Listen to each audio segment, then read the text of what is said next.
Bom dia, irmão. Paz do Senhor. Vamos começar nossa aula? Vamos orar.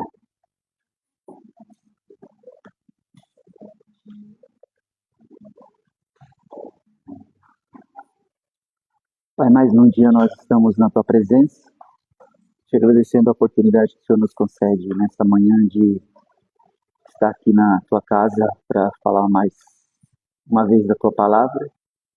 Mais uma vez, Senhor, nós pedimos que o Teu Espírito Santo esteja aqui, nos dando a direção, a orientação daquilo que o Senhor quer falar conosco. Ajuda a gente a entender a Sua vontade para as nossas vidas por meio da Tua palavra. Peço que o Senhor abençoe cada irmão que está aqui, aqueles que estão a caminho, aqueles que não puderam vir, quem vai ver posteriormente, que o Senhor possa falar, Senhor, com a gente, e que a gente possa, no nosso dia a dia, desenvolver a Tua palavra conforme a Sua vontade. Peço que o Senhor esteja conosco mais uma vez, em nome de Jesus. Amém. Amém? Eu deixei aí meu Instagram, porque as aulas que eu faço eu costumo transmitir e depois eu coloco no canal do YouTube, tá? Para quem quiser ver novamente.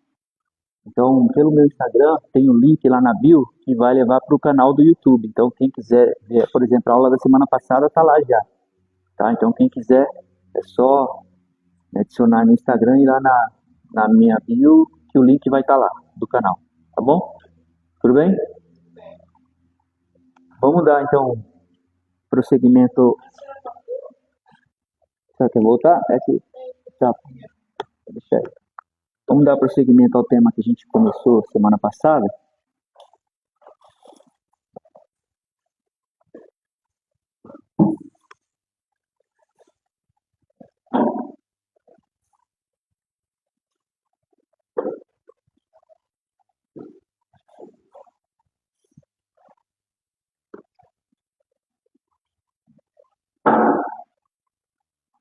Quem estava aqui, quem está aqui que não estava semana passada? Amém. Oi? Ah, tá. Você já está vendo aí. Tá. Não estava. Amém. Já copiou? Bom, o nosso tema é o paradigma de Jesus. Paradigma significa modelo, padrão, exemplo. Então, nesse tema, a gente vai ver aspectos relacionados à vida de Jesus quanto à sua natureza, porque eu disse semana passada, então vou fazer um breve resumo aqui para a gente seguir.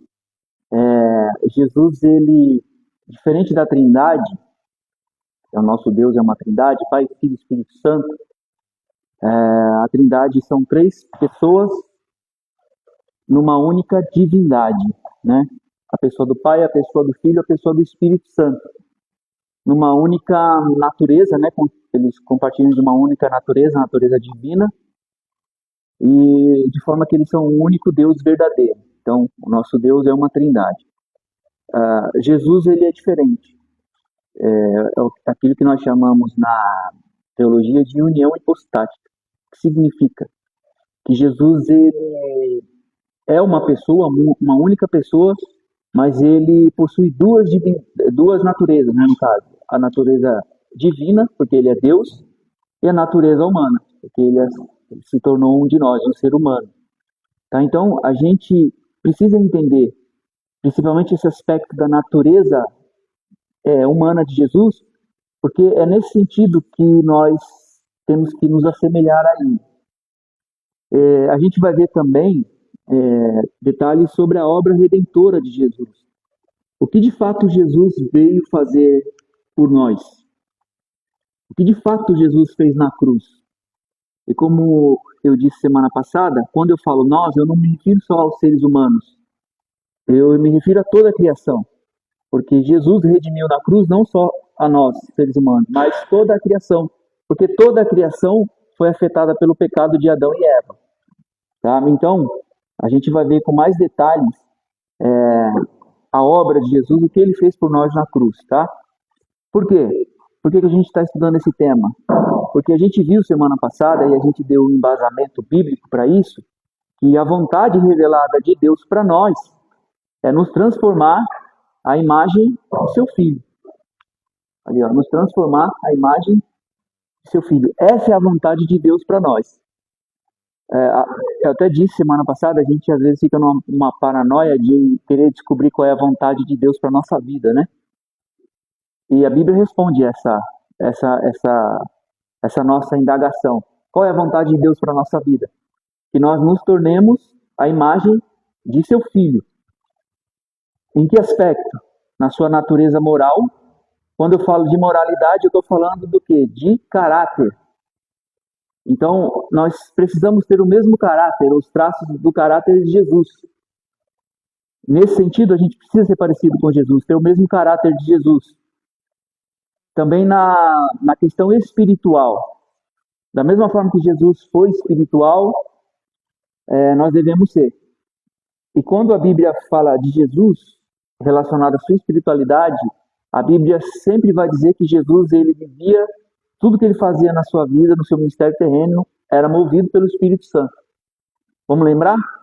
Quando Jesus foi batizado nas águas, o que foi que aconteceu ali? Vocês lembram? O céu se abriu, o Espírito Santo desceu sobre ele em forma corpórea de pomba. Lembram disso? Mas vamos voltar um pouquinho. A própria concepção de Jesus, quando Maria se tornou grávida, foi um ato de quem? Um ato do Espírito Santo. O Espírito Santo veio sobre Maria, o poder de Deus a envolveu e ela concebeu Jesus. Então, um ato do Espírito Santo. Então, no nascimento, na concepção de Jesus, o Espírito Santo estava agindo. No batismo de Jesus, o Espírito Santo veio sobre ele. Em seguida que ele foi batizado, ele foi levado para o deserto para ser tentado. E ele foi levado por quem? Pelo Espírito Santo. Aí mais para frente, quando a gente vai ver da Mateus capítulo 12, por exemplo, ele fala, Jesus, quando expulsa o demônio de um rapaz que era mudo e surdo, os fariseus começaram a blasfemar, né? Dizendo que Jesus estava possuído pelo príncipe dos demônios, Beelzebul. E aí Jesus responde o seguinte: se o que eu faço é pelo Espírito de Deus, então vos é chegado o reino dos céus. Quer dizer, o ato de Jesus expulsar os demônios e curar as pessoas e fazer todos os prodígios que ele fez, tudo isso foi pelo poder do Espírito Santo. Ele próprio disse, né, Jesus, quando iniciou o ministério dele, ele abriu Isaías 61 e disse, ele abriu lá na sinagoga e leu Isaías 61. E o que diz lá em Isaías 61? O Espírito do Senhor me ungiu, né, está sobre mim, me ungiu, quer dizer, me capacitou para fazer, para curar os enfermos, né? Vocês entenderam? E Atos 10, 37, se eu não me engano, o próprio Pedro diz que tudo que Jesus fez foi pelo poder do Espírito Santo. Então, quando a gente fala de espiritualidade, da espiritualidade de Jesus, a gente está falando que a gente precisa ter esse relacionamento com o Espírito Santo, assim como Jesus teve.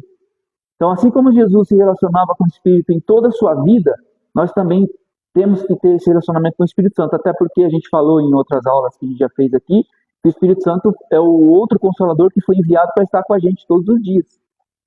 Então, se a gente quer ser espiritual como Jesus, a gente precisa ter o mesmo Espírito que Jesus teve. E esse Espírito está disponível a nós. Jesus diz lá em Lucas 11, né, que o Espírito Santo seria derramado sobre as nossas vidas à medida que a gente buscasse ele. Então, o Espírito Santo está disponível para a gente buscá-lo, para que ele possa revestir a nossa vida e a gente possa ter a espiritualidade que Jesus teve. Então, no que a gente precisa ser parecido com Jesus? Primeiro, na questão moral, ter o caráter de Jesus. E o caráter de Jesus, por incrível que pareça, também é a obra do Espírito Santo. Por quê? Porque o fruto do Espírito, que diz lá em Gálatas 5, 22, nada mais é do que traços do caráter de Jesus. Então, se a gente quer desenvolver o caráter de Jesus e ser parecido com ele nesse aspecto, a gente tem que buscar o quê? Primeiro, o revestimento do Espírito. A espiritualidade que Jesus teve. E depois, o fruto do Espírito. Porque aí você vai ter o revestimento de Jesus e o caráter de Jesus. E nada disso depende do nosso esforço. Tudo isso é obra de Deus. Qual que é o nosso papel nisso? É se colocar à disposição e querer ser cheio e querer ter o caráter de Cristo. Ou falando de outra forma, a gente está no centro da vontade de Deus. E qual é a vontade de Deus para nós? Que a gente seja a imagem do seu Filho. Vocês estão entendendo isso ou não? Então, a gente precisa ser parecido com Jesus na sua natureza moral, na sua natureza espiritual, na sua natureza relacional. Vocês estão acompanhando ali, tá? Tá ali, tá? Eu só estou lendo aqui para não ter que ficar virando para lá. Mas tá ali.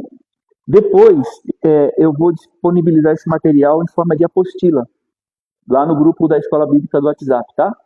Para vocês que quiserem. Vou colocar em PDF lá no grupo, depois, esse conteúdo aqui. Então, a gente tem que parecer com Jesus em sua natureza moral, espiritual, relacional. Quando eu falo relacional, eu estou falando da relação de Jesus com Deus e com as pessoas. A relação vertical de Jesus, ou seja, dele com Deus. Como é que Jesus se relacionava com Deus? Jesus, ele era totalmente dependente de Deus. A Bíblia fala, os evangelhos falam, que às vezes Jesus passava a noite toda orando. Por que ele precisava orar? Ele é Deus. Mas mesmo assim, ele passava às vezes a noite orando. Porque ele está ensinando para a gente que a gente precisa falar com Deus. Porque a oração nada mais é do que falar com Deus. Então Jesus era dependente de Deus, nesse relacionamento que ele tinha com Deus. Na oração, ele buscava Deus em oração. Ele também buscava conhecer as Escrituras. Jesus frequentava a sinagoga, e na sinagoga se ensinava, né, as Escrituras do Antigo Testamento, a Tanakh, né, o Antigo Testamento, a Bíblia hebraica. Jesus buscava conhecer a palavra de Deus. A gente vê lá em Lucas 4, Mateus 4, Jesus frequentando a sinagoga e lendo, né, o livro de Isaías. Então, veja, qual é a base que a gente pode usar para se caracterizar um relacionamento?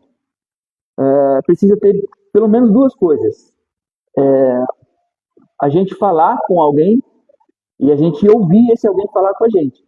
Isso a gente chama de diálogo, né? Porque só eu falando é o quê? Só eu falando ou só Deus falando? Como é que a gente chama isso? Monólogo. Então, se só eu falo com Deus em oração, eu estou no monólogo. O monólogo é a base de um relacionamento? Não, porque só eu estou falando. Mas quando eu oro, eu falo com Deus pela oração, e eu ouço Deus falar comigo pelas Escrituras, então aí a gente tem um diálogo. E o diálogo é a base de qualquer relacionamento. Então Jesus era totalmente dependente de Deus nessa questão de confiar em Deus e falar com Deus por meio da oração, de ouvir Deus falar por meio da palavra. E ele ensina a gente isso, né? A ter esse mesmo relacionamento que ele tinha com Deus, essa devoção que ele tinha a Deus, totalmente dependente de Deus. E a prova disso é que ele orava praticamente o tempo todo, ok? E o que mais? A gente também precisa ser parecido com Jesus na obediência de Jesus. Filipenses 2 vai falar que Jesus foi obediente a Deus, obediente até a sua morte. Então, Jesus, ele é Deus na questão ontológica, ou seja, relacionada à pessoa. Jesus, ele tem os mesmos atributos de Deus, ou seja, eles estão no mesmo nível de igualdade em questão de atributos. Então, por exemplo, Deus é eterno, Jesus é eterno, o Espírito Santo é eterno.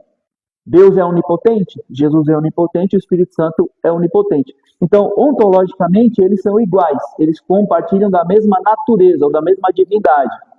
Mas na questão do plano da salvação, há uma submissão de Jesus ao Pai. E uma submissão do Espírito ao Pai e ao Filho. Isso em questão da obra, da salvação. Na teologia a gente chama de economia da salvação. No plano da salvação, Jesus se submete a Deus. Se submete no sentido de ser enviado por Deus a esse mundo. Então, assim como Jesus se submeteu a Deus, obedecendo a Deus em tudo que Deus pediu a ele, nós também devemos seguir esse exemplo de Jesus e obedecê-lo naquilo que ele manda para a gente. Porque Jesus tem mandamentos para a gente. Vocês sabiam disso? Jesus tem coisas que ele pede para a gente obedecer, e o nosso papel é obedecê-lo. Então, no que a gente tem que ser a imagem de Cristo? Na sua natureza moral, na sua natureza espiritual, na sua natureza relacional e na sua obediência, porque isso é uma ordem de Deus. Essa ordem de Deus, essa afirmação, expressa a vontade de Deus para nós. E essa vontade de Deus para nós é que nós nos pareçamos com Jesus Cristo, porque esse foi o propósito para ao qual nós fomos chamados. Só para finalizar, para quem não estava aqui semana passada, quem pode abrir para mim e ler em voz alta Romanos capítulo 8, versos 28 e 29. Só para a gente fechar essa primeira introdução. Quem achou, lê em voz alta, por gentileza. Romanos 8, 28 e 29.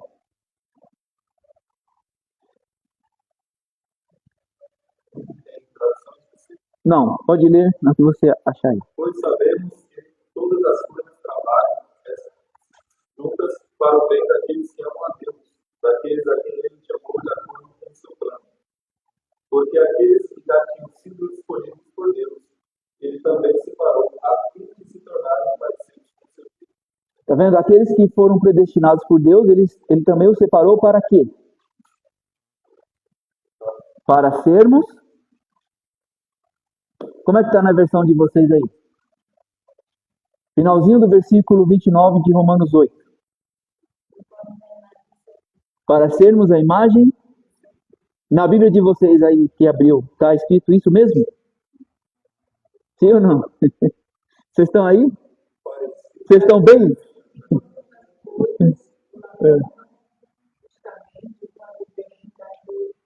Isso.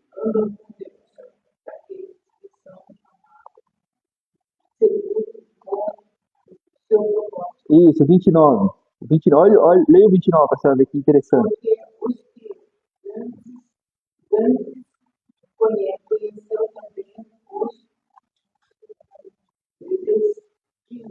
Predestinou para serem conforme a imagem de seu filho, a fim de que ele seja isso. Então ele foi o primeiro, ele é o primogênito entre muitos irmãos, porque ele foi o primeiro e ele sendo o primeiro é o exemplo para os que vêm posteriormente. Então essa é a vontade de Deus para nós, que a gente se pareça com Jesus. Tudo bem? Até aqui? Então, para a gente alcançar esse propósito, que propósito? Da gente ser parecido com Jesus, a gente precisa compreender quem é Jesus. Mas o Jesus que a Bíblia revela, não é o Jesus que eu inventei ou que eu acho que é o Jesus que a Bíblia mostra, né? Então a gente precisa conhecer Jesus de acordo com as Escrituras, conhecendo a sua pessoa e a sua obra. E a centralidade que ele assume na existência de todas as coisas. Eu destaquei ali, a centralidade que Jesus assume na existência de todas as coisas. Por quê? Porque eu falei na semana passada, e eu vou repetir, Jesus é o centro de tudo. Jesus é o centro da existência. Jesus é o centro da nossa fé, o centro da nossa devoção. Sem Jesus não existiria a criação, não existiria nada. Deus só criou porque Jesus foi ao sacrifício. É isso que nós vamos aprofundar. Pelo menos vou tentar, se eu tiver oportunidade de fazer isso. Sem Jesus, não existe mundo, não existe criação, não existe a gente. A gente não teria nem sido criado por Deus se não fosse por Jesus. Então ele assume essa centralidade na existência de todas as coisas. E aí eu quero começar a entender isso com vocês, vendo o que as Escrituras falam a respeito de Jesus. E a gente vai ver que as Escrituras vai dizer que Jesus é o centro da própria Bíblia. Jesus é o centro da Bíblia. Jesus é o centro de toda a existência, ou seja, tudo que existe, existe por causa de Jesus, e Jesus é a razão da nossa fé. Então nós vamos ver esses 3 pontos aqui. Eu quero que vocês abram comigo em João 5, 39 e 40. A gente vai ver esse primeiro ponto, que Jesus é o centro das Escrituras. João 5, eu vou abrir aqui, eu vou ler e vocês vão... Isso, vocês vão ver comigo, vocês vão ler comigo. Vão me acompanhar, né, no caso.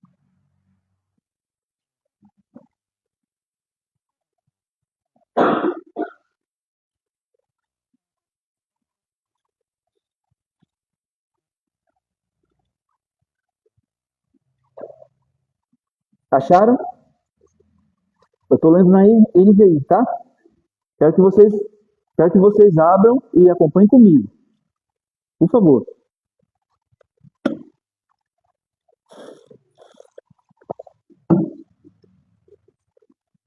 Posso ler?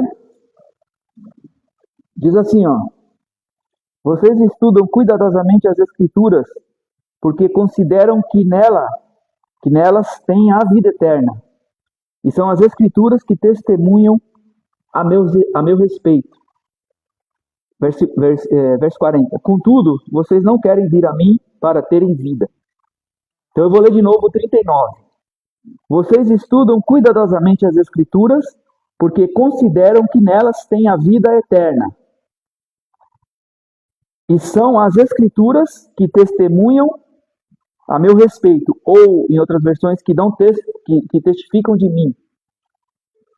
Então, o que Jesus está falando aqui? Ele está falando com os fariseus. Jesus tinha acabado de curar um paralítico, se você ler o contexto aqui do capítulo 5, e ele foi questionado pelos fariseus. E aí Jesus, em seguida, ele já reivindica a sua autoridade, dizendo que ele é parecido com Deus e tal. E os fariseus se opõem a isso, né? E aí Jesus fala o seguinte para os fariseus: olha, vocês estudam as Escrituras porque vocês consideram que nelas vocês têm a vida eterna. E está tudo bem. Só que aí Jesus complementa. E são as Escrituras que testemunham ao meu respeito. Como é que está na Bíblia de vocês? Uma outra versão aí.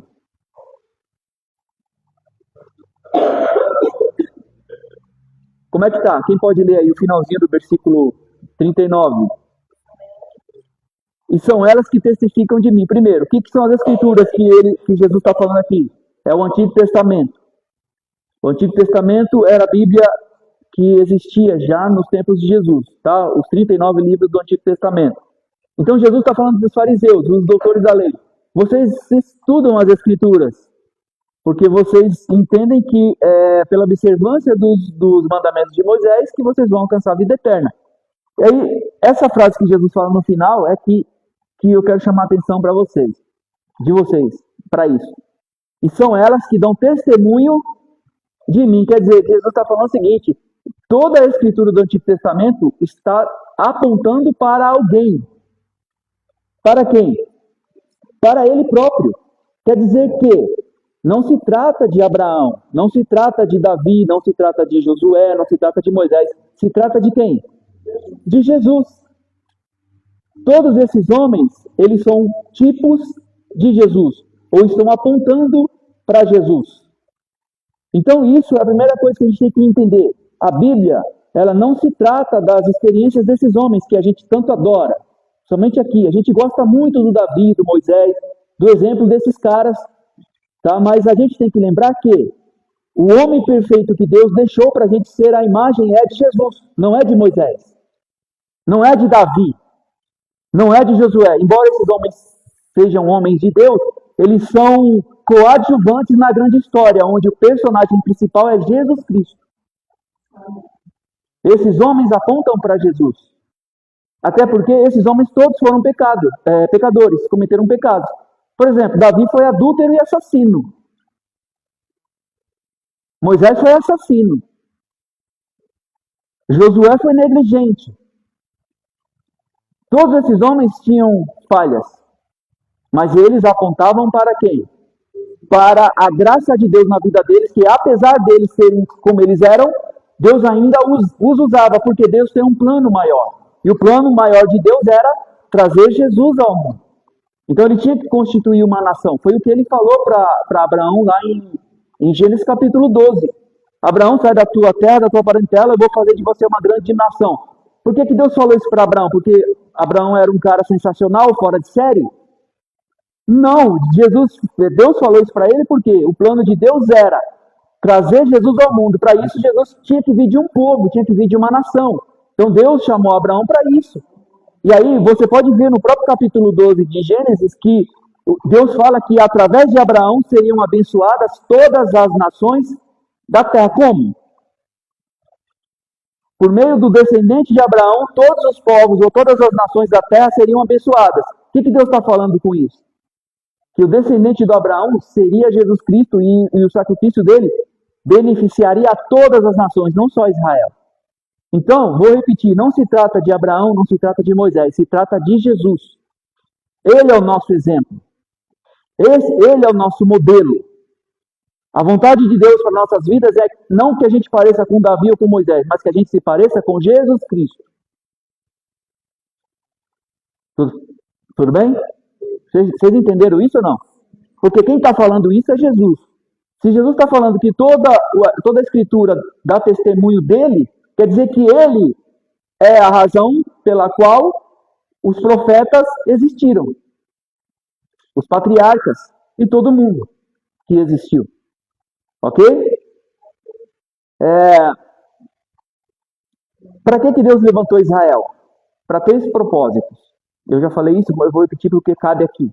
Primeiro, Deus levantou Israel para se mostrar como Deus único e verdadeiro no mundo onde milhares de deuses existiam. No mundo politeísta, Deus levanta Israel e diz para Israel, olha, nós vamos ter uma aliança e eu serei o Deus de vocês, vocês serão o meu povo e todas as nações me conhecerão. Conhecerão quem é Yahvé, ou o eu sou, o grande eu sou, né? Então, Deus, ele se revela a Israel e através de Israel se revela ao mundo como Deus único e verdadeiro, o grande eu sou. Esse é o primeiro propósito. O segundo propósito, por meio de Israel, Deus traria a sua palavra escrita ao mundo.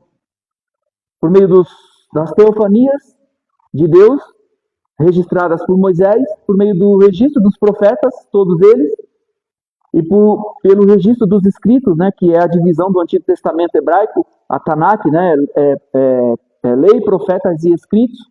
Então, por meio dos profetas, por meio de Moisés e de todos os escritores do Antigo Testamento, Deus traria sua palavra escrita, porque Deus inspiraria esses homens para que esses homens registrassem a palavra dele. Então, Deus escolheu Israel também para quê? Para trazer a sua palavra escrita ao mundo. Se nós temos Bíblia hoje na nossa mão, que é a palavra de Deus, foi por conta desses homens que foram inspirados e levantados por Deus para isso. Com exceção de Lucas, todos os outros escritores da Bíblia eram judeus. Ok? Então esse é o segundo propósito para Deus levantar Israel. E o terceiro, para que Deus, por meio de Israel, trouxesse o seu filho ao mundo. Jesus era da tribo de Judá, e Judá pertencia a que povo? Israel. Então não é Deus escolheu Abraão por Abraão. Deus não levantou Moisés por Moisés. Deus levantou esses homens por causa de quem? De Jesus. Porque a Bíblia, não sei se vocês sabem, a Bíblia conta uma história. É o que a gente chama de metanarrativa. Qual é a metanarrativa bíblica? Ou seja, a história principal que a Bíblia conta. A história principal que a Bíblia conta, ela é sustentada em 4 eixos. Criação, queda, redenção e consumação. Esses 4 eixos são os eixos da história que a Bíblia conta. Então, o que a Bíblia vai dizer? Que um dia Deus criou todas as coisas. E Deus criou o ser humano, que era a coroa dessa criação de Deus. E esse ser humano, um dia, se rebelou contra Deus e caiu. E a partir da queda, o que Deus faz? Deus entra em ação para quê? Para reconciliar esse ser humano novamente consigo. Como é que ele faz isso? Por meio do seu filho. Então, essa é a história que a Bíblia conta. Deus criou, o homem caiu, o homem agora precisa ser resgatado do seu pecado. Então Deus prepara tudo para que Jesus venha ao mundo. Jesus veio ao mundo, Jesus morreu, Jesus resgatou a humanidade por meio do seu sacrifício. E agora? Agora a gente está no último ponto dessa história. Nós estamos então aguardando o quê? A consumação, que vai se dar na volta de Jesus. Então a Bíblia conta essa história baseada nesses 4 eixos. E as histórias desses homens que a gente encontra na Bíblia são narrativas dentro da metanarrativa. Vocês entenderam isso aqui ou não? São histórias, são pequenas histórias que estão dentro da grande história. Qual é a grande história? A grande história é que Deus criou, o homem caiu e Deus decidiu resgatar a humanidade. E nós estamos nesse processo de resgate, que vai ser pleno quando Jesus voltar. Então, criação, queda, redenção e consumação. Então, a Bíblia conta essa história. E quem é o personagem principal nessa história? Jesus Cristo. Porque sem ele nada existiria. Vamos ler outro texto? Lucas 24, 25 a 27.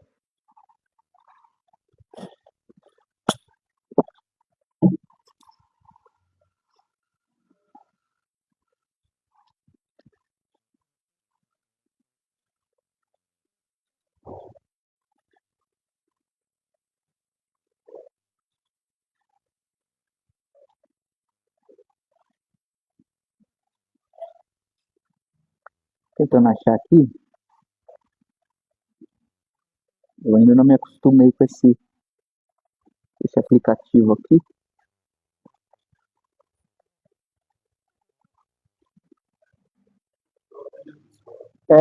Quem achou? Leia para mim que aí enquanto eu acho aqui. E ele diz: como vocês custam a entender, como demoram para crer em tudo o que falaram os profetas, não devia o Cristo sofrer essas coisas. Você vê que interessante? Jesus, deixa eu achar aqui. Caramba.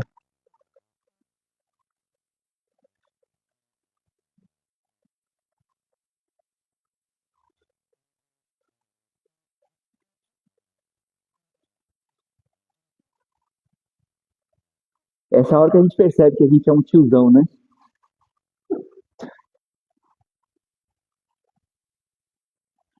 Só um pouquinho, tá, gente?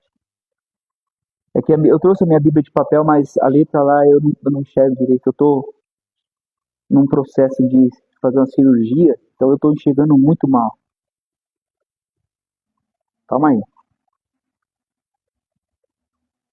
que mais aí? Tem uma outra versão que pode ler pra gente. É o 25 ao 27. Lucas 20. Então ele disse os versos estados do coração para crer tudo que os profetas disseram. Porventura não ouviste que Cristo padeceu e entrasse na glória, e começando por Moisés, descobrindo que todos os profetas, excluindo os que a seu respeito, contaram todos. Vocês lembram desse episódio? É dos discípulos no caminho de Emaús. Vocês lembram? Esse episódio aconteceu no domingo de manhã, quando Jesus ressuscitou. Discípulos no caminho de Emaús. Eu achei aqui, ó. Esse episódio aconteceu quando Jesus ressuscitou, foi no domingo de manhã. Então, haviam 2 discípulos, esses discípulos estavam em Jerusalém, eles presenciaram tudo o que aconteceu, né, a prisão de Jesus, a sua crucificação e a sua morte. Então, domingo de manhã, eles estavam voltando para a sua cidade, que ficava mais ou menos a 27 quilômetros de Jerusalém, eles estavam indo voltando, né? Eles estavam decepcionados devido ao que tinha acontecido, né? Vocês leem o capítulo aqui, vocês vão ver isso. E aí, de repente, Jesus aparece no meio deles. E aí, Jesus vê que eles estão tristes, conversando, e aí Jesus fala assim, né? O que vocês estão conversando aí? Aí um deles fala, o tal de Cleopas, ué, você é estrangeiro, você é o único estrangeiro aqui na cidade, você não viu o que aconteceu? As coisas que aconteceram aí nesses últimos dias? E aí Jesus pergunta, quais coisas? E aí eles começam a falar, né, que eles achavam que Jesus era o escolhido, tal, era o Messias, tal, e vão falando. Aí chega uma hora que Jesus interrompe eles, que é o versículo 25. Jesus interrompe eles e diz isso, né? Ó. Ele lhes disse, Jesus dizendo para os discípulos, como vocês custam a entender e como demoram para crer em tudo o que falaram os profetas. Quer dizer, tudo aquilo que Jesus passaria já estava predito por quem? E os profetas estão aonde? No Antigo Testamento, não é? Aí Jesus continua, verso 26. Não devia o Cristo sofrer estas coisas e entrar na sua glória? Quer dizer, os profetas já falaram que ele teria que sofrer. Olha o versículo 27. Olha só o versículo 27. Então, começando por Moisés escreveu o Pentateuco. E o Pentateuco são os primeiros 5 livros da Bíblia. Sim ou não? Então, começando pelo Pentateuco, começando por Moisés, quer dizer que nós já temos, nos 5 primeiros livros da Bíblia, nós já temos informações a respeito de Jesus. Porque quem está falando isso é quem? É o próprio Jesus que está falando. Vou ler de novo o versículo 27. Então, começando por Moisés e por todos os profetas, todos aqui é metade? É 99%? Então, começando por Moisés e todos os profetas, explicou-lhes o que constava a respeito dele Jesus, em todas as Escrituras. E as Escrituras aqui é o Antigo Testamento, porque o Novo Jesus ainda estava. Então, o que Jesus está falando aqui? Que toda a Bíblia, especificamente no Antigo Testamento, estava apontando para alguém. E esse alguém era quem? O próprio Jesus. O próprio Jesus. Então, ele é o centro da Bíblia. Jesus é o centro da Bíblia. Então, toda a Bíblia, toda a Escritura vai apontar para Jesus no Antigo Testamento, e o Novo é o cumprimento. Então, o Antigo Testamento está apontando para Jesus, para aquele que viria. O Novo Testamento está relatando aquele que veio. Vocês estão entendendo isso ou não? Então não se trata, como eu disse, não se trata de nós, não se trata dos patriarcas ou dos profetas. Se trata única e exclusivamente de Jesus Cristo, porque ele é o centro da Bíblia, ele é o centro da existência, ele é a razão da nossa fé. E ele é o exemplo que nós devemos seguir, porque o próprio Deus disse: a vontade de Deus é nos transformar para que nós tenhamos a imagem do seu Filho. Mas Jesus não é só o centro das Escrituras, ele também é o centro de toda a existência. Quem pode ler comigo Colossenses capítulo 1, versos 16 ao 20?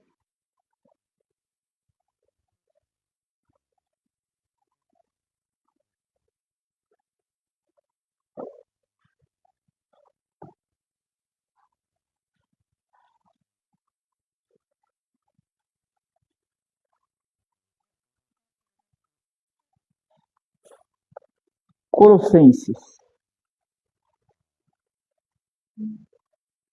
capítulo 1, versos 16 ao 20.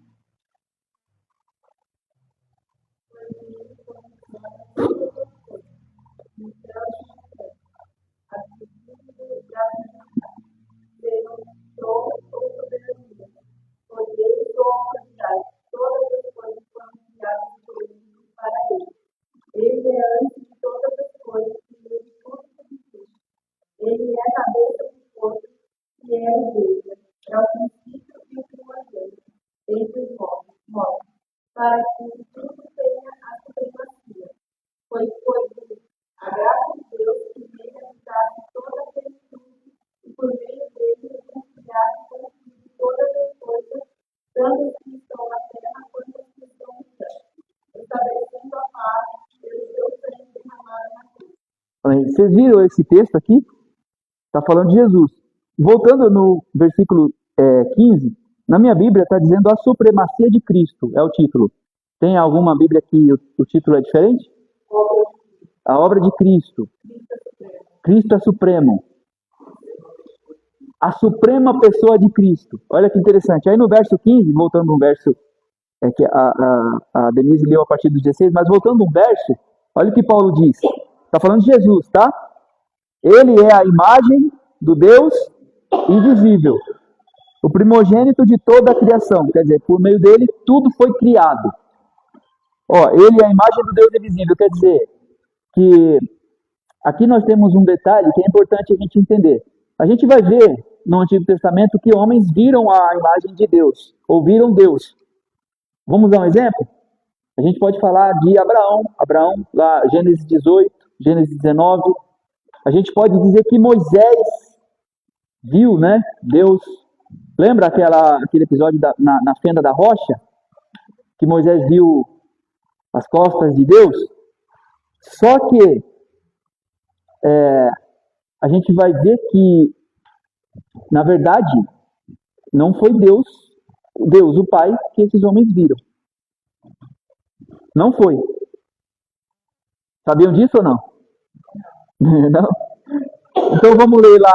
Volta comigo rapidinho. Depois a gente volta para cá. João 1,18. Vamos ver se é ele. João 1,18.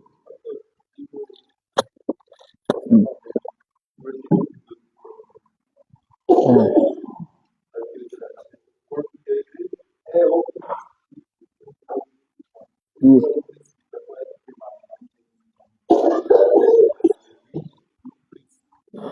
Isso, no princípio. Isso, sabe por quê? Sim, a gente vai entender isso porque a criação não foi o primeiro ato de Deus. Qual foi a primeira coisa que Deus fez? Foi a criação? Não. Não foi a criação. O primeiro ato de Deus não foi a criação. A criação é o segundo ato de Deus. Tem um ato que é anterior à criação. Nós vamos entender isso que você está falando. Eu entendi seu questionamento. Mas vamos ver aqui esse ponto. Quem achou em primeiro João 1,18? Pode ler para mim em voz alta. Ninguém jamais viu a Deus. O Deus de Deus está no seio do Pai, é quem o revelou. Olha só, João está falando que ninguém jamais viu a Deus. É isso mesmo que está escrito? Quem mais abriu aí e pode confirmar que é isso mesmo que está escrito? Ninguém jamais viu a Deus. Mas quem é que revelou Deus? O Filho unigênito revelou Deus. Quer dizer, que Deus, ele só foi revelado por meio de Jesus. Quer dizer, ninguém jamais viu Deus. Quer dizer, então, que estaria Moisés mentindo ou Abraão mentindo quando disseram que viram Deus? Não, na verdade, eles viram quem? Eles viram a imagem. Agora volta lá para Colossenses 1,15. O que Colossenses 1,15 diz? Que Jesus é? Jesus é quem? Ele é a imagem do Deus invisível. Então quer dizer, todas as vezes que Deus apareceu, quem é que está aparecendo ali? A imagem dele. E quem é a imagem dele? É Jesus Cristo. Vocês estão entendendo agora? Está vendo como a Bíblia toda se trata de Jesus?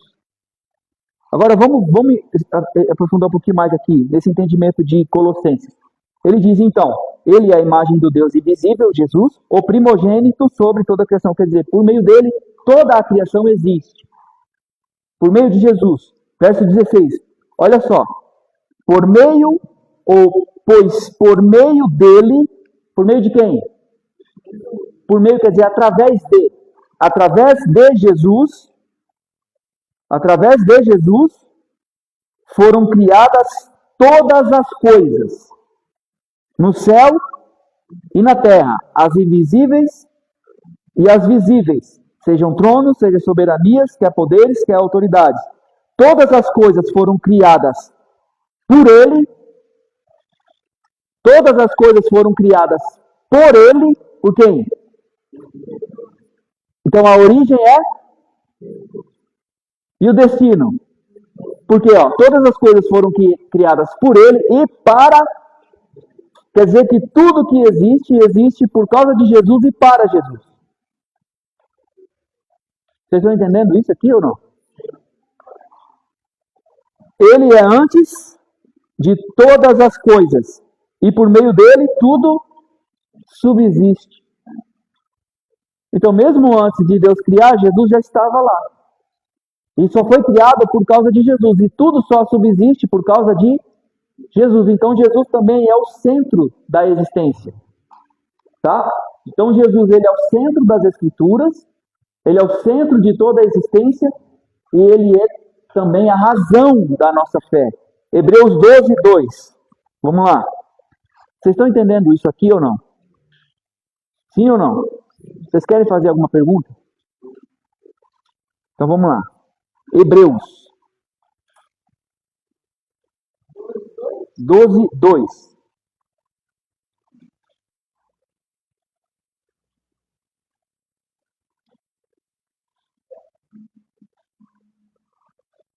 Tendo os olhos fixos em Jesus, autor e consumador da nossa fé. Ele, pela alegria que lhe fora proposta, suportou a cruz, ao desprezar a vergonha e assentou à direita do trono. A frase que eu quero destacar aí é que Jesus, ele é, ali no comecinho, ó, tendo os olhos fitos em Jesus, autor e consumador da nossa fé. Quer dizer, ele é o autor da nossa fé. Quer dizer que a gente só tem fé por causa de quem? Ó, ele fala assim, quando a gente diz autor da nossa fé, significa que ele é a origem, o iniciador e o fundamento de tudo aquilo em que cremos. Então, a origem da nossa fé é Jesus. Ele é o iniciador da nossa fé e o fundamento da nossa fé. Jesus não apenas nos aponta o caminho da fé, mas é a própria base e o objeto central da nossa fé, tornando-a possível através de sua vida, morte e ressurreição. Então, o que ele fez por nós, na cruz, o seu sacrifício, nos proporciona a possibilidade da gente ter fé nele. Porque vocês sabiam que até a fé que a gente tem é um presente de Deus? Até a fé que a gente tem. Porque para a gente ser salvo, a gente precisa de ter fé, a gente precisa de crer em Cristo. Então, assim, deixa eu falar para vocês em outras palavras simples. Quando o Espírito Santo te ilumina e você entende as Escrituras e você reconhece Jesus e você se arrepende dos seus pecados e você começa a acreditar em Jesus, quando o Espírito Santo ele faz essa obra em você, essa capacidade ou essa habilidade, essa possibilidade de você crer em Jesus também é o Espírito que coloca no seu coração. Isso a gente chama de graça preveniente na teologia. A capacidade da gente crer em Jesus é uma obra do Espírito Santo. O Espírito Santo ele te ilumina para você entender quem é Jesus e ele também te dá a fé suficiente para que você creia nele. Então, a nossa fé é também uma obra de Jesus Cristo por meio do Espírito Santo. Por isso que ele é o autor da nossa fé. A gente só tem fé porque Jesus nos proporcionou para que nós tivéssemos essa fé. Então ele é o autor da nossa fé. Tudo bem? Seguindo. Mas ele também é o consumador da nossa fé, ou perfeitor da nossa fé. Isso indica que Jesus é aquele que leva a nossa fé à plenitude e à perfeição. Ele não só inicia, mas também a sustenta, a fortalece e a aperfeiçoa ao longo de toda a nossa jornada. Vocês já viram, lendo o Novo Testamento, os Evangelhos, Jesus repreendendo alguns homens dizendo que eles são homens de pequena fé? Vocês já viram isso na Bíblia? Por que pequena fé? Você vê que Jesus qualifica a fé dessas pessoas, chama elas de pequena. Por quê? Porque a medida de fé que nós recebemos de Deus, ela é passível de ser aumentada, de ser acrescida, de ser aperfeiçoada. E como é que nós podemos ter a nossa fé aumentada ou acrescida? Para que a gente esteja de acordo com o que Jesus espera da gente. Porque se Jesus está falando que alguém tem pouca fé, quer dizer que não é o padrão para essa pessoa. O padrão para essa pessoa é que ela tem uma fé aumentada. E como é que a gente tem a nossa fé aumentada? Por meio das Escrituras, porque é conhecendo as Escrituras que a gente fortalece o nosso conhecimento em Deus, a gente sabe quem Deus é, e sabendo quem Deus é, a gente tem uma firmeza maior em confiar nele. Vocês concordam com isso? Então, por meio das Escrituras e por meio das experiências que a gente tem com Deus. A nossa fé, ela pode crescer. Ela pode ser aperfeiçoada. E os dois caminhos são Escrituras e experiências com Deus. E o que Deus quer para a gente é isso. Então, Jesus ele é o autor da nossa fé. Nós temos fé por causa dele. E ele também é o consumador, ou o aperfeiçoador da nossa fé. Então, ele faz com que a nossa fé cresça. E para que isso aconteça, a gente precisa conhecê-lo mais profundamente. Então, ele é o autor e consumador da nossa fé. Então, a gente tem fé porque Jesus nos permite que nós tenhamos. Portanto, a frase completa revela a total centralidade de Jesus na experiência da fé cristã. Então, Jesus é o centro da nossa fé. Jesus é o centro da nossa existência. A gente só é cristão por causa de quem? Por causa do Moisés? Por causa do Abraão? Cristão vem de Cristo.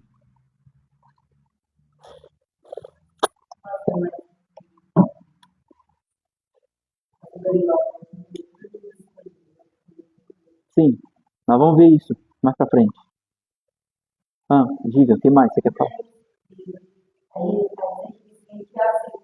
Não, na verdade, assim, nós fomos, como a gente leu lá em Romanos 8, 28 e 29, nós fomos predestinados para sermos a imagem do seu Filho. O que é predestinado? Deus predestinou a humanidade em Jesus, no sentido assim, isso aqui está...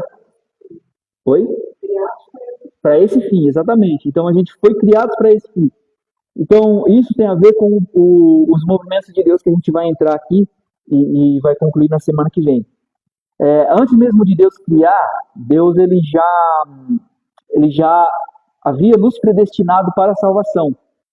Por quê? Por causa da onisciência dele, Deus viu qual seria a decisão de Adão e Eva em relação a estar com Deus ou não. Então, Deus, sabendo isso pela sua onisciência, ele já providenciou o quê? A salvação. Por isso nós somos predestinados a ser salvos por Cristo. Tá? Então, talvez isso não fique muito claro agora, mas quando a gente aprofundar aqui, a gente vai entender que, primeiro, o primeiro movimento de Deus na história não foi a criação. Foi, primeiro, a salvação. Primeiro Deus salvou, depois ele criou. Só compensou para Deus criar depois de Cristo ter se colocado como o Cordeiro de Deus. Porque só por causa de Cristo ser o Cordeiro de Deus é que Deus decidiu criar. Só valeria a pena para Deus criar se alguém pudesse resgatar essa criação de Deus que cairia. E quem é esse resgatador?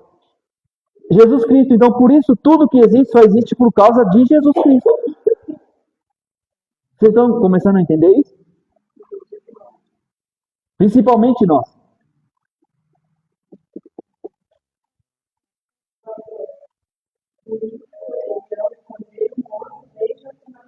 Quem está falando que eu não identifiquei? Levanta a mão para eu saber quem está falando. Lá no fundo. Diga, minha irmã. Desde a fundação do mundo. Quer dizer, antes de Deus criar o mundo, nós já temos Jesus como o Cordeiro de Deus que foi morto. Como é que isso pode ser? Antes de Deus criar, Jesus ele é o Cordeiro de Deus que foi morto antes da fundação do mundo. Está falando de novo. O mundo só existe por causa de Jesus Cristo, que se propôs a resgatar o que Deus viria a criar que cairia.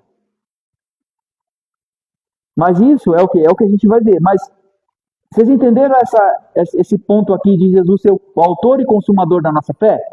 Nós só temos fé por causa de Jesus. E a nossa fé, ela precisa ser aperfeiçoada, ela precisa crescer dia a dia, e é Jesus quem proporciona isso a partir do conhecimento que nós tenhamos dele por meio das Escrituras. Por quê? Quando eu sei quem é Deus, não é qualquer situação que vai abalar a minha vida.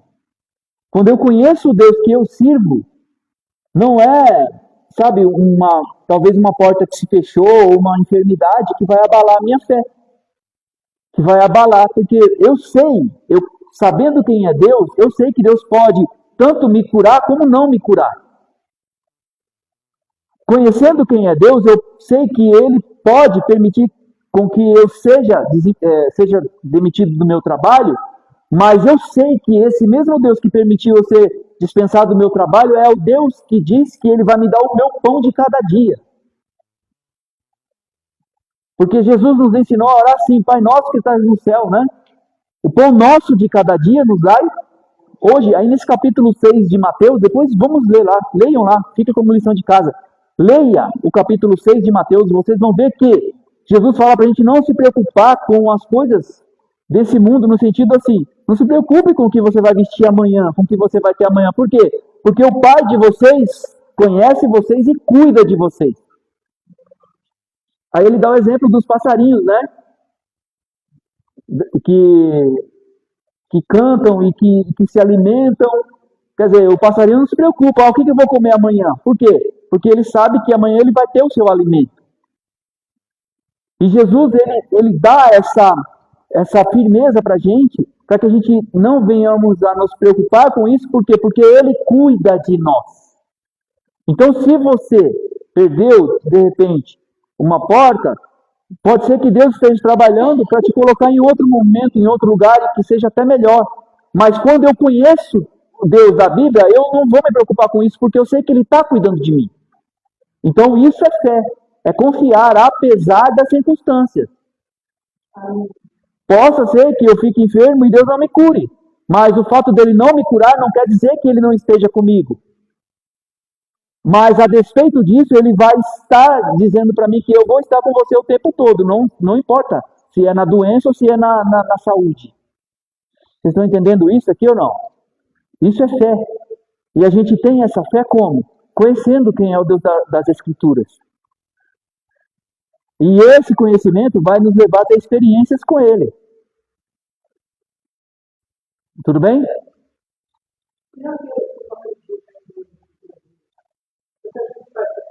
A gente precisa pregar o evangelho para ele, jogar semente. Só que assim, o nosso papel é jogar a semente. O crescimento da semente não depende de nós. Depende do terreno, do solo que essa semente vai cair. Aí já o solo, que é o coração dessa pessoa, já não está no nosso alcance. Mas a gente precisa falar. A gente tem essa incumbência de falar do evangelho. Mas até essas pessoas que não creem em Deus, Deus permite que elas existam. Vocês já pensaram que Deus poderia ter destruído todos esses que se dizem ateus, que não creem nele?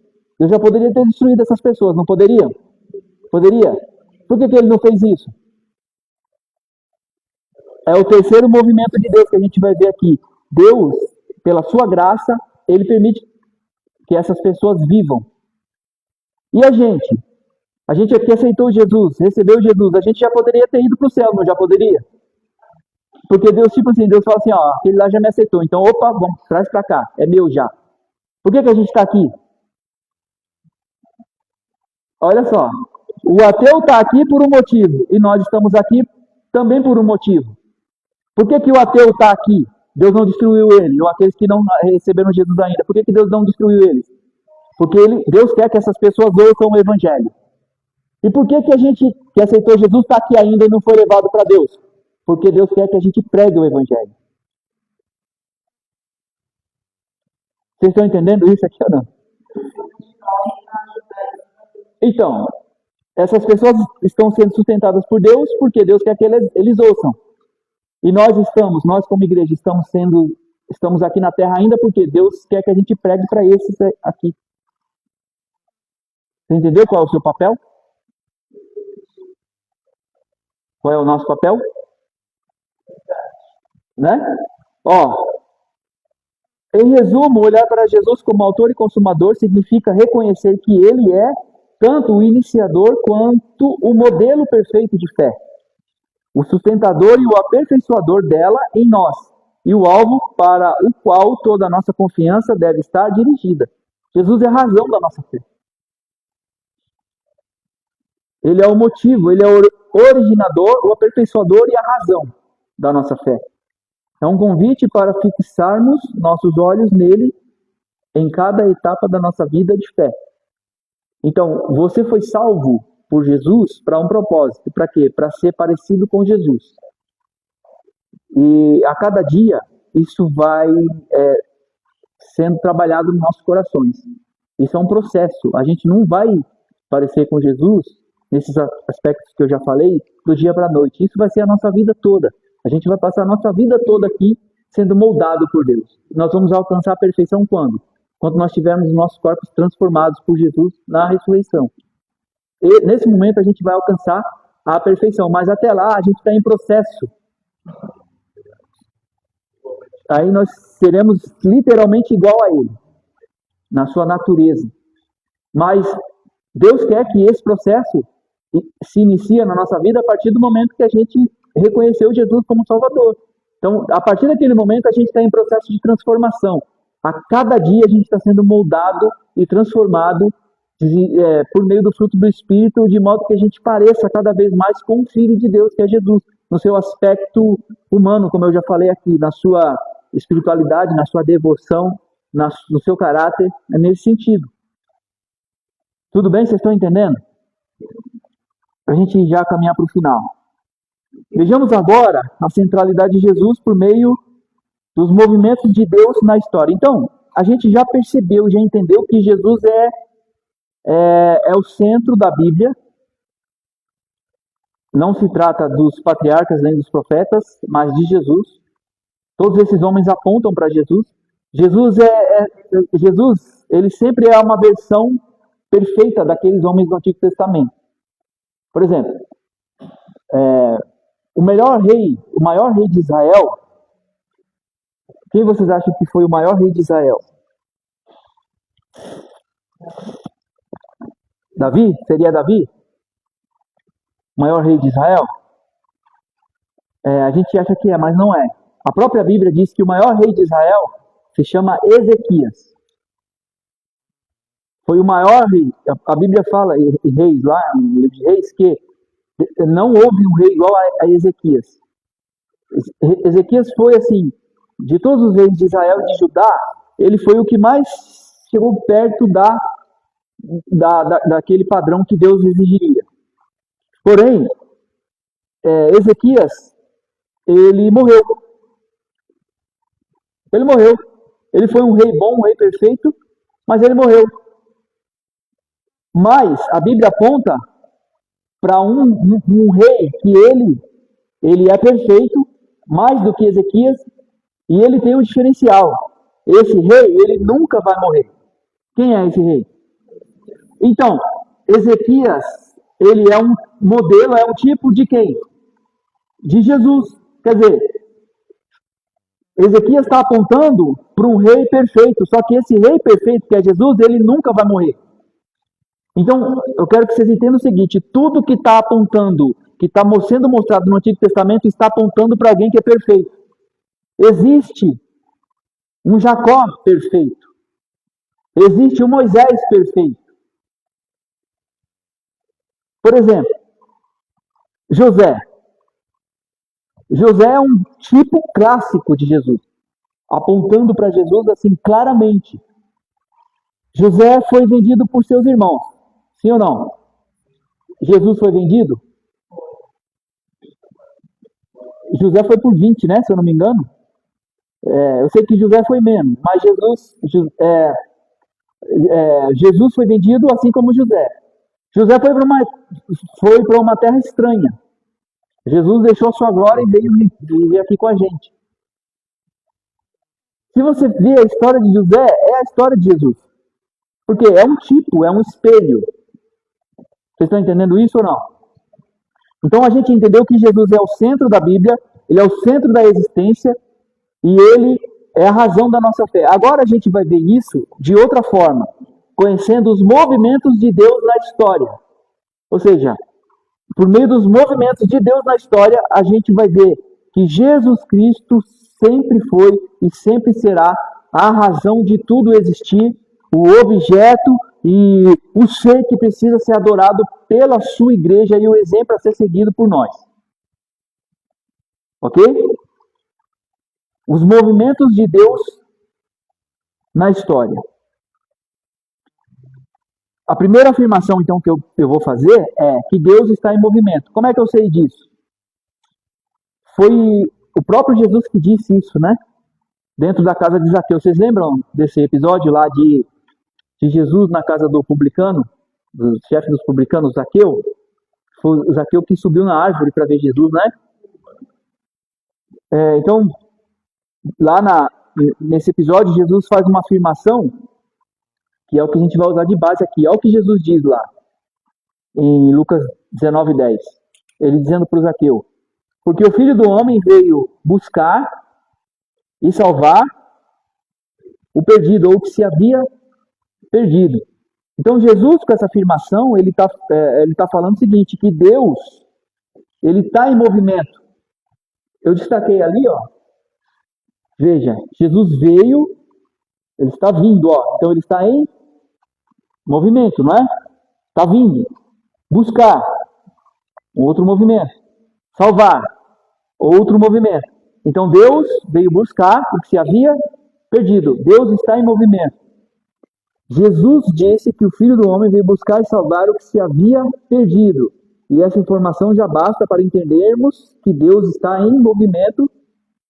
Que movimento? Em movimento de busca e de redenção pelo homem perdido. Então Deus, ele está em movimento. Desde quando? Desde quando? Desde sempre. Ó, mas desde quando esses movimentos começaram? Qual é a razão dessa busca? Quais os desdobramentos dessa busca? Como eu posso entender essa busca de forma completa? Deus está em movimento desde quando? Desde sempre. Para responder essas questões, precisamos aprender sobre os 3 movimentos básicos de Deus na história. Vamos iniciar pelo segundo movimento de Deus para que faça mais sentido e possamos entender os demais movimentos. Então Deus está em movimento. E quais são esses movimentos de Deus? Redenção. Esse movimento de busca de Deus, nós podemos dizer assim, que Deus está buscando o homem como? Por meio da redenção. Então, primeiro movimento, redenção. Segundo movimento, criação. E o terceiro movimento, manutenção. Esses são os 3 movimentos de Deus. Redenção. Vai, repete comigo, vai. Redenção, criação e manutenção. Esses são os 3 movimentos de Deus. E a gente vai começar pelo segundo movimento, não pelo primeiro. Por quê? A gente acha, como eu já falei, que o primeiro movimento de Deus é a criação. É Deus criar. E não foi. A criação é o segundo movimento de Deus. Por que é o segundo movimento de Deus? A gente vai entender. Então a gente tem que começar pelo segundo movimento para a gente entender o primeiro e o terceiro movimento de Deus. E tudo isso vai fazer sentido e vai fazer a gente entender quem de fato é Jesus. E a ideia é que a gente cresça nesse conhecimento de Jesus Cristo, para que a gente se pareça cada vez mais com Ele. Esse é o propósito. A gente está estudando a Bíblia aqui não é para a gente ser o nerd gospel. A gente está estudando a Bíblia para quê? Porque Jesus falou que a gente precisa conhecer as Escrituras, porque nela está a vida eterna.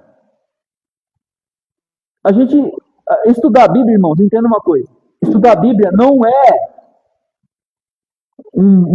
sabe, uma coisa que a gente pode escolher fazer. Eu acho que eu vou ler a Bíblia. Não. Se você nasceu de novo em Cristo Jesus, é o teu dever conhecer as Escrituras. Por quê? Porque o Deus que você serve se revelou por meio de um livro. Como que você pode dizer que ama Jesus, que quer se relacionar com Ele, mas não busca a principal fonte a qual Ele se revela, que é a Bíblia? Estudar as Escrituras, estudar a Bíblia, não é uma coisa que você pode escolher, não, é uma obrigação sua, você precisa conhecer as Escrituras. Você precisa, você tem o dever de conhecer a Bíblia. Para que você cresça e amadureça. Para que a gente saia do berçário gospel e alcance a maturidade. Vocês estão entendendo ou não?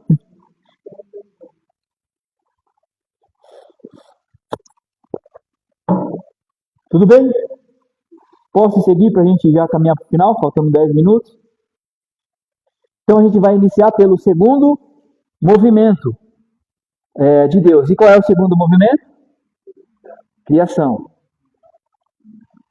Ó,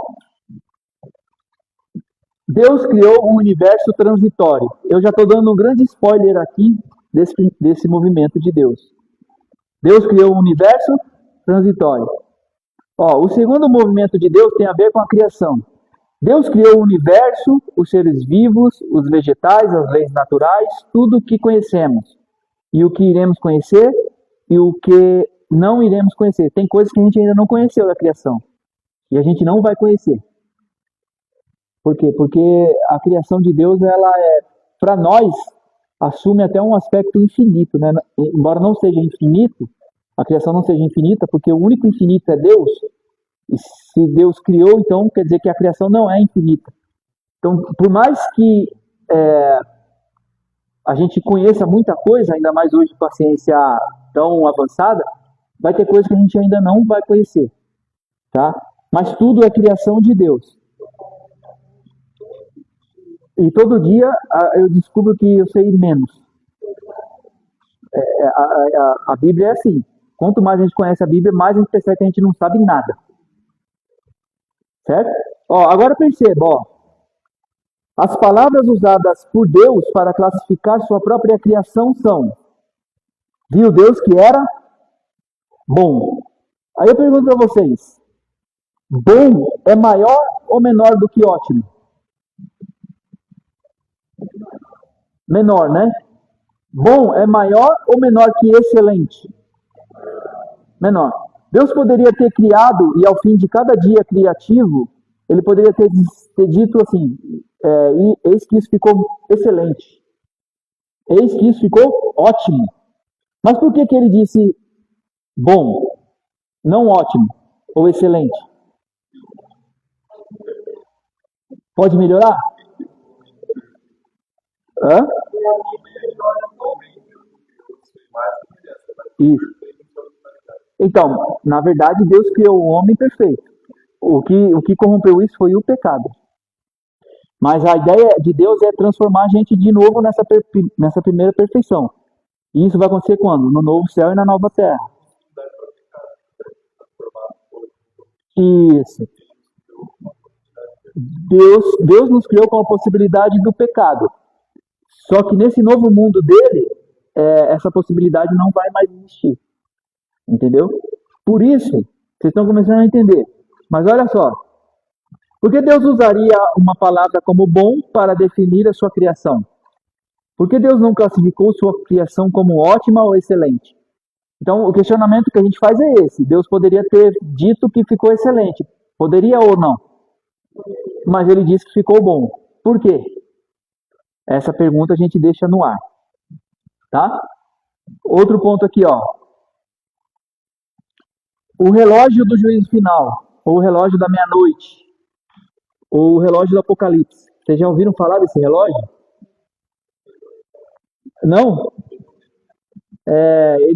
Hoje, a posição atual hoje desse relógio é de 89 segundos para o fim do mundo, ou para meia-noite, né? A meia-noite significa o fim do mundo. Olha só o que a própria ciência diz. O relógio do juízo final, ou o relógio da meia-noite, é um símbolo criado em 1947 que representa o quão próximo a humanidade está de destruir o planeta com tecnologias próprias. Então esse relógio foi criado para simbolizar a proximidade do fim do mundo. Então ele começou lá em 1947, faltando 7 minutos para o fim do mundo. Hoje nós estamos a 89 segundos do fim do mundo, segundo o relógio da meia-noite. Quer dizer, a própria ciência já reconhece que esse mundo caminha para destruição. A própria ciência afirma isso. Confirma isso, né? Ó, ele mede os riscos como guerra nuclear e mudanças climáticas, onde a meia-noite representa uma catástrofe global irreversível.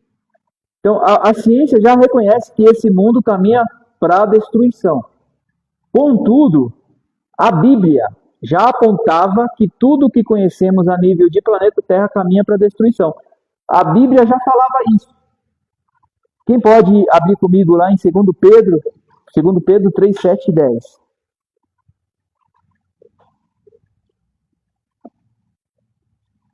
Capítulo 3, os versos 7 e o verso 10. Aqui, eu termino nesse slide aqui, tá?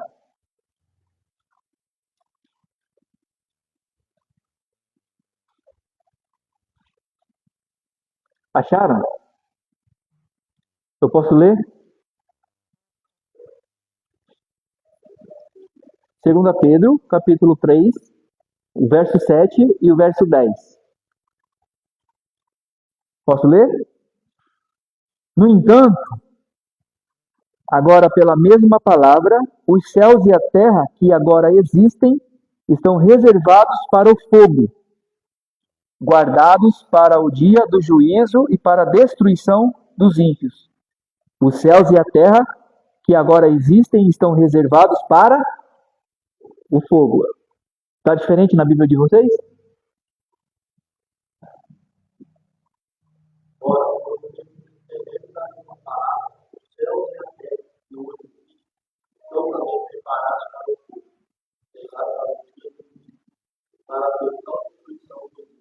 Total destruição dos ímpios, né? E o mundo está sendo preservado, guardado para o fogo, para o juízo de Deus. Agora o verso 10.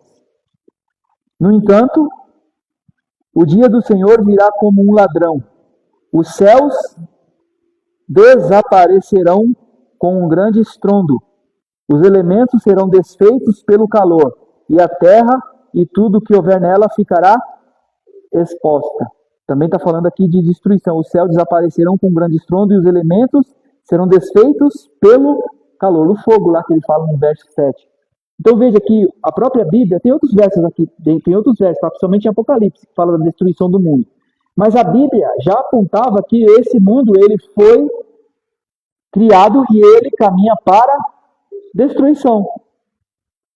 Aí a pergunta que a gente faz é, primeiro, a gente já viu que Deus, quando criou, disse que a criação ficou boa, não é?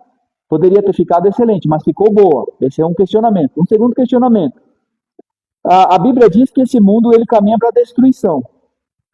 E aí a pergunta que a gente faz é, e se esse planeta caminha para o caos inevitável, qual a razão de Deus ter criado o planeta temporário? Qual a razão da criação ser transitória e não eterna? Então Deus criou esse mundo para que ele seja destruído. Ou esse mundo que Deus criou será destruído. Sim ou não?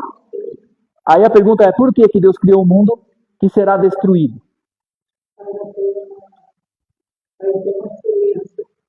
Vamos ver. Vamos ver.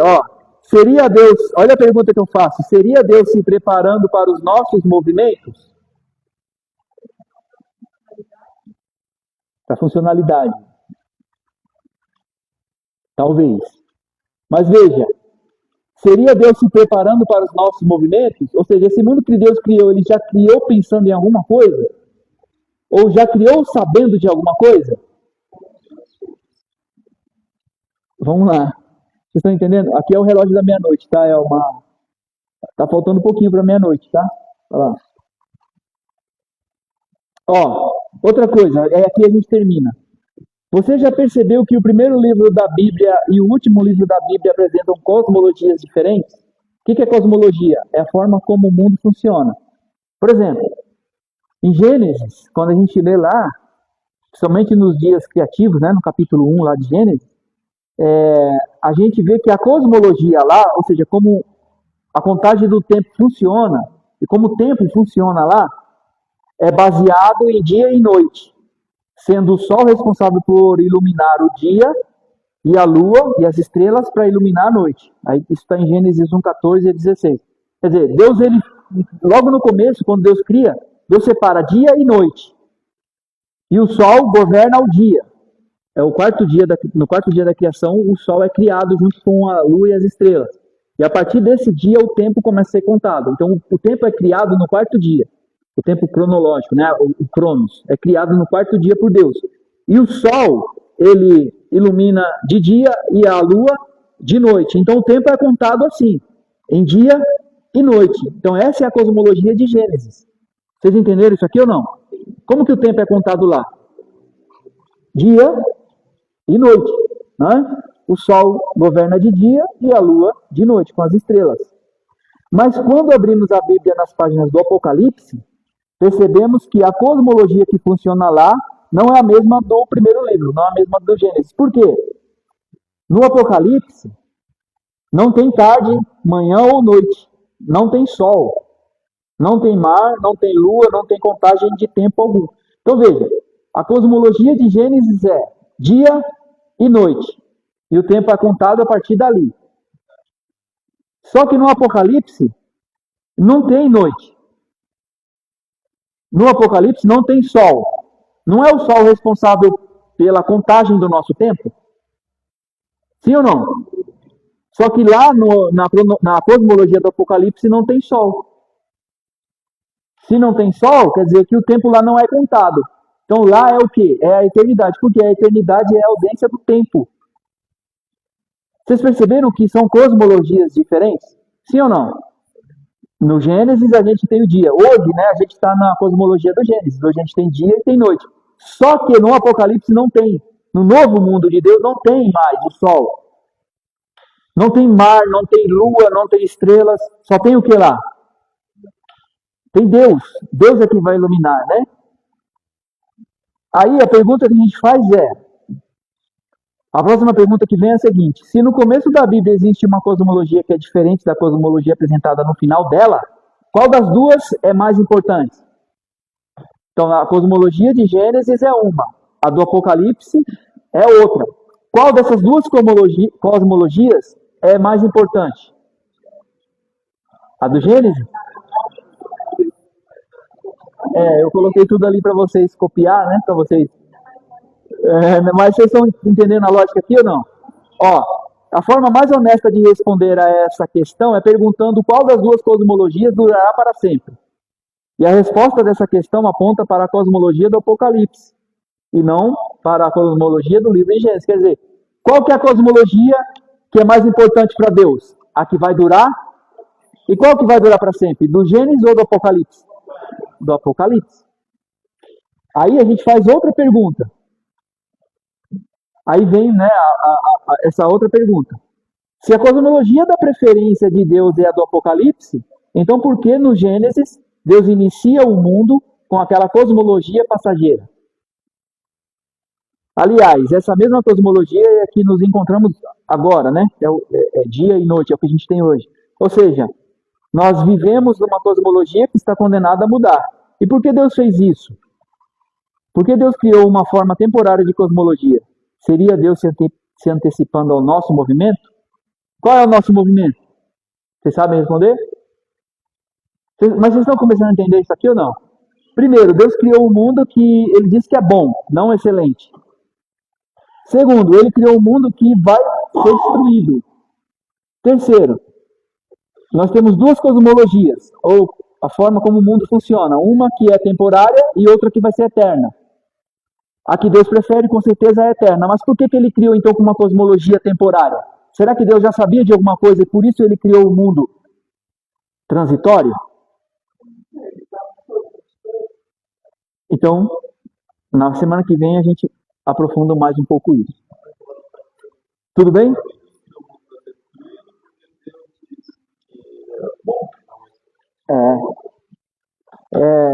Esse último que a gente viu. E qual será o nosso movimento? Vamos se colocar de pé para a gente orar? Eu vou disponibilizar então esses slides da aula de hoje lá no grupo, tá? Hoje eu quero parabenizar todas as mães pelo Dia das Mães, tá? Deus abençoe vocês, que seja um dia de muita alegria e felicidade para vocês, tá bom? Vamos orar então para a gente ir lá para tomar café? Espero vê-los novamente na semana que vem. Tem alguém visitando pela primeira vez a Escola Bíblica? Não? Todo mundo já é de casa? Então tá bom. Qual é o nosso propósito? Qual é a vontade de Deus para a nossa vida? Sermos a imagem de Cristo.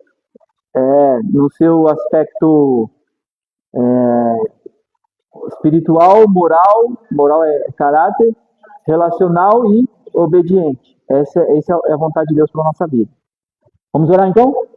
Robson, ora pela gente aí, por favor, diácono Robson. Obrigado, Deus, obrigado, Pai. Obrigado, Pai, por esse momento. Que possa capacitando, nos conduzindo, Pai, para o teu propósito. Possamos, ó Pai, ter abençoado, a mãe, Pai, que eu possa estar conosco, Pai, nessa semana. Continuando nos guardando, nos protegendo, nos conduzindo, Pai, aquilo que o Senhor tem buscado na nossa vida, Pai. Nós possamos cada vez mais sentir sempre da tua palavra, possamos ser pessoas melhores, e cada vez mais nós possamos estar cada vez conduzindo a tua presença em nossa vida. É o que eu te peço e te agradeço na tua manhã, em nome de Jesus. Amém. Deus abençoe. Só lembrando que essa aula de hoje vai estar lá no YouTube a partir de amanhã de tarde, tá bom? Para quem quiser. Deus abençoe.